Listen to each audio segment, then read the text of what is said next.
Hi hello friends అందరికీ నమస్కారం. ఈరోజు ఈ వీడియోలో ఇందిరమ్మ ఇండ్ల కోసం ఎదురు చూస్తున్న ప్రతి ఒక్కరికి ఒక ముఖ్యమైన శుభవార్త ఉంది. రెండో విడత ఇందిరమ్మ ఇండ్ల లిస్టు విడుదలకు సంబంధించిన ప్రక్రియ వేగంగా సాగుతుందని సమాచారం వస్తుంది. సో దానికి సంబంధించిన పూర్తి ఇన్ఫర్మేషన్ ఈ వీడియోలో తెలుసుకుందాం. వీడియోని ఎక్కడ కూడా స్కిప్ చేయకండి ఫ్రెండ్స్, అండ్ వర్డ్ చూడండి.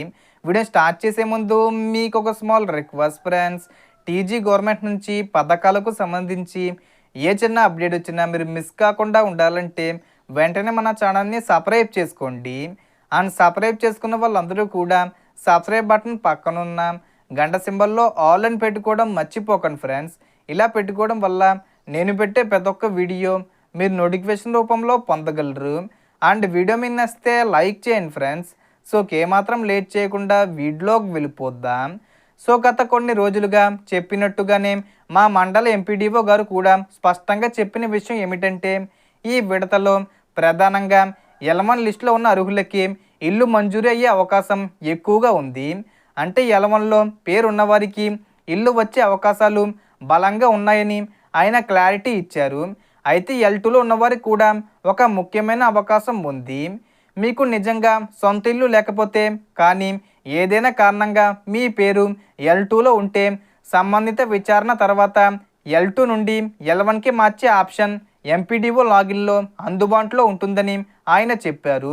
అయితే ఎల్3లో ఉన్నవారికి మాత్రం ఈ దశలో అవకాశం చాలా తక్కువగా ఉందని, ఎట్టి పరిస్థితుల్లోనూ తప్పుడు వివరాలు ఇచ్చి లేదా ఒత్తిడి చేసి ఎల్1లోకి రావాలని ప్రయత్నించడం మంచిది కాదని, అలాంటి ప్రయత్నాలు చేయొద్దని కూడా స్పష్టంగా చెప్పారు.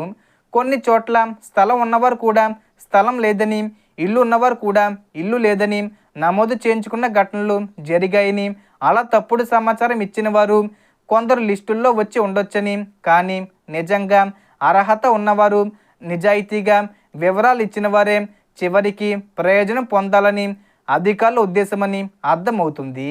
అందుకే మీ పేరు క్లియర్గా కనిపిస్తుంది. ఉదాహరణకు మొబైల్ నెంబర్ ద్వారా కూడా మీరు చెక్ చేసుకోవచ్చు. మీ పేరు ఎల్2లో ఉంటే మీకు నిజంగా ఇల్లు లేకపోతే వెంటనే సంబంధిత పత్రాలతో మీ మండల కేంద్రంలోని ఎంపీడీఓ ఆఫీస్కి వెళ్ళి మీ కేసు పరిశీలించమని చెప్పి ఎల్2 నుండి ఎల్1కి మార్చే అవకాశాన్ని వినియోగించుకోవచ్చు. ఈ నెలాఖరులోగా సర్వే ప్రారంభమయ్యే అవకాశం ఉందని కూడా చెప్పారు. ఆ సర్వేలో మీరు తప్పకుండా పాల్గొంటే రెండో విడతలో మీ పేరు పరిగణలోకి వచ్చే అవకాశం పెరుగుతుంది. అలాగే కొత్త ఇందిరమ్మ ఇండ్ల కోసం అప్లై చేయాలనుకునేవారు ఎంపీడీఓ ఆఫీస్లో ఉన్న ప్రజాపాలన కేంద్రం ద్వారా దరఖాస్తు చేసుకోవాలి. అక్కడ లభించే ప్రజాపాలన దరఖాస్తు ఫారం తీసుకొని అవసరమైన డాక్యుమెంట్స్ జత చేసి సంబంధిత అధికారిని సంప్రదిస్తే మీ పేరు నమోదు చేసే ప్రక్రియ పూర్తవుతుంది.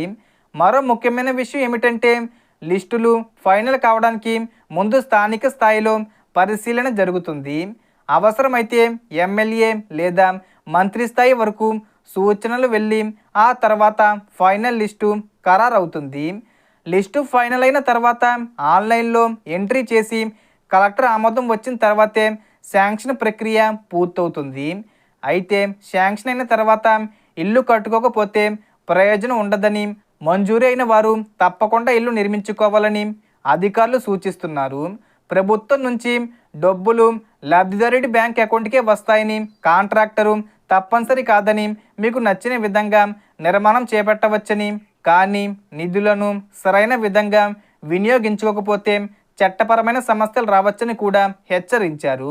కాబట్టి ఫ్రెండ్స్, మీ పేరు ఎల్2లో ఉండి మీకు నిజంగా ఇల్లు లేకపోతే ఆలస్యం చేయకుండా వెంటనే ఎంపీడీఓ ఆఫీస్కు వెళ్ళి మీ అర్హతను నిరూపించే పత్రాలు సమర్పించి ఎల్1కి మార్చే అవకాశాన్ని సద్వినియోగం చేసుకోండి. ఇదే రెండో విడతలో ఇల్లు పొందడానికి మీకు వచ్చే మంచి అవకాశం కావచ్చు. సో దీనికి సంబంధించి ఏ చిన్న ఇన్ఫర్మేషన్ వచ్చినా నేను వీడియో చేసి పోస్ట్ చేస్తాను. ఆ యొక్క అప్డేట్స్ మీరు మిస్ కాకుండా ఉండాలంటే వెంటనే మన ఛానల్ని సబ్స్క్రైబ్ చేసుకోండి. సో టోటల్ ఇన్ఫర్మేషన్ ఇది ఫ్రెండ్స్. మీకు ఈ వీడియో నచ్చితే లైక్ చేయండి, షేర్ చేయండి అండ్ సబ్స్క్రైబ్ చేసుకోండి. Thanks for watching.